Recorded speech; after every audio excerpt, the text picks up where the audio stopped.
বিজেপিৰ এজন মানুহ যদি জড়িত হৈ থাকিব পাৰিছে তেতিয়াহ'লে এই ন্যায় যাত্ৰাত যিটো আমাৰ জুবিন দাৰ কাৰণে আমি সকলোৱে মানে নিস্বাৰ্থভাৱে যুঁজি আছোঁ, এখন যুদ্ধত নামিছোঁ আমি যে জুবিন দাই ন্যায় পাব লাগে, সেই কামটো যেতিয়া তেওঁলোকে কৰা নাই, তেওঁলোকে সেইটো যিহেতুকে সফল হ'ব পৰা নাই, গতিকে তেওঁলোকে এনেধৰণৰ চক্ৰান্ত কৰিবও পাৰে। গতিকে এইটো আমি ৰাইজৰ মাজলৈ এৰিছোঁ যে ৰাইজে চাওক, বিজেপিৰ এজন মানুহ ধন দাবী কেছত যোৱাকালি ফচিছে, কিন্তু তাৰ পাছতো তেওঁলোকে নাম লৈছে বীৰ লাচিত সেনা অসমৰ। তেওঁলোকে নিজৰ সদস্যৰ নাম লোৱা নাই বা এতিয়ালৈকে তেওঁ বৰ্খাস্ত কৰাৰ কথা কোৱা নাই, কিন্তু এইজন ব্যক্তি তেওঁলোক জড়িত হৈ আছে যোৱাকালি এই ধন দাবীৰ কেছটোত আৰু অপহৰণৰ ঘটনাটোত।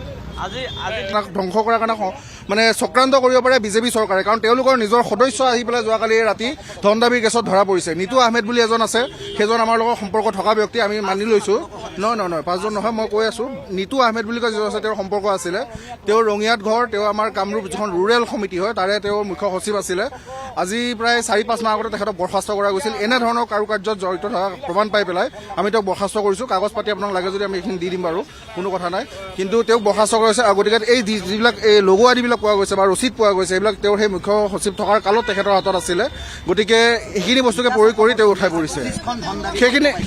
সেইখিনি তাকে কৈছোঁ, তেওঁ যেতিয়া আছিলে সেই সময়ত এতিয়া আপোনালোকে ধৰি লওক, যদি পত্ৰখন পঢ়িছে তাত লিখা আছে যে আমি স্বৰ্গৰত এখন দুখীয়া জনসাধাৰণৰ কাৰণে এৰিব বিচাৰিছোঁ।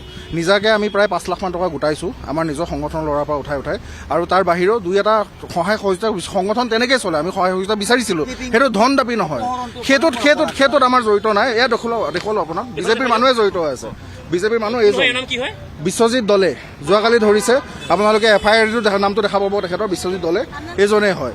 আমাৰ সদস্য নহয় বা আমাৰ লগত তেওঁৰ কোনো ধৰণৰ যোগাযোগ নাই, তাৰ লগতো আমাৰ কোনোজন। খালি এই নিতু আহমেদ বুলি কয় যে আমাৰ লগত আছিলে, 4-5 মাহ আগতে তেখেতক ওলোৱা গৈছে।